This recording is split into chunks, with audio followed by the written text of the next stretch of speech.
to begin, the courts have large financial incentives to have unequal custody scenarios. So an unequal custody scenario is immediately going to create more conflict, pressure for fighting for the majority of custody, temptation to alienate the children, and a justified mistrust of the family courts. Phase 2 is advantage alienator.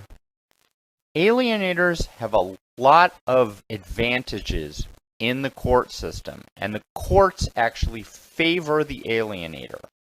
I'm not going to go into a lot of length at this point to discuss the personality types of an alienator, but generally, they're charming people that play the victim well, and they're willing to put a lot of money into the lawyers to win a court case. The second part, which is a little bit more obscure, is the alienator is actually favored by the kids. This is how this happens. Children do not want to be in marital conflict. And anytime that they feel that they're in the middle of conflict, they are going to be stressed and are going to do whatever they can to get out of that scenario. They care about both parents, they want to be in the lives of both parents, and they don't want to be put in the middle. Now, an alienator is very willing to put the child in the middle in order to stress the child out so that the alienator can dominate in the relationship with the other parent.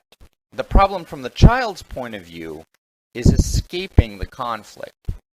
Even when the child is in the other parent's household with the parent who isn't creating an alienation problem, the alienator, through texting, through phone calls, through interrogation when the child gets back, can keep that same level of stress on that child even when the child is away.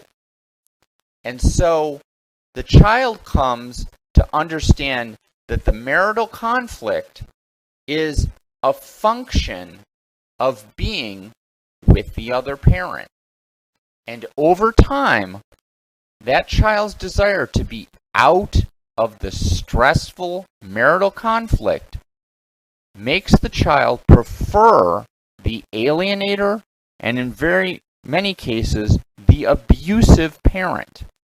And as a direct result of that, because the way the system is set up, the alienator will get additional custody and additional funding for being able to increase the child's desire to be with the alienator. Now, it's important to point out that the conflict that this child is trying to avoid can be created by only one parent. It is seen as conflict between two parents, but it can be created by only one parent. And in many cases, that conflict is then associated with the other parent. And with very little coaching, the child can then vocalize that the other parent is the problem, because the child has come to see that feeling horrible about this marital conflict is only relieved when the child is with the alienator. So now we're to phase 3, the crushing of one of the parents. The alienator has used the court system. They've convinced the child that the other parent is the problem, and the other parent is crushed. The increased separation from the kids causes stress, anger, and depression. The child support demands that are currently on the parent are unrealistic and drive the parent into poverty in many cases. The winning parent is permitted to continually use the legal system to pummel the losing parent in court. And losing parents who don't simply go along with this entire process are deemed uncooperative by child support and the court system in general. So what are the final outcomes? The final outcomes, like courts are set up, is for there to be a winner and there to be a loser.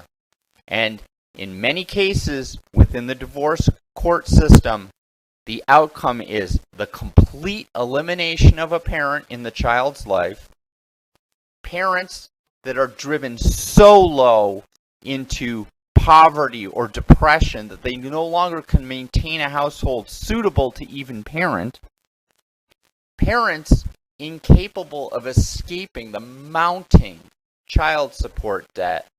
And in a lot of cases that are televised, that are shown in the media, these things end in suicides, murders, child support incarcerations, and a whole host of child of divorce issues like drug overdose, teen pregnancy, teen suicide. And then, of course, the ultimate outcome is completing the cycle.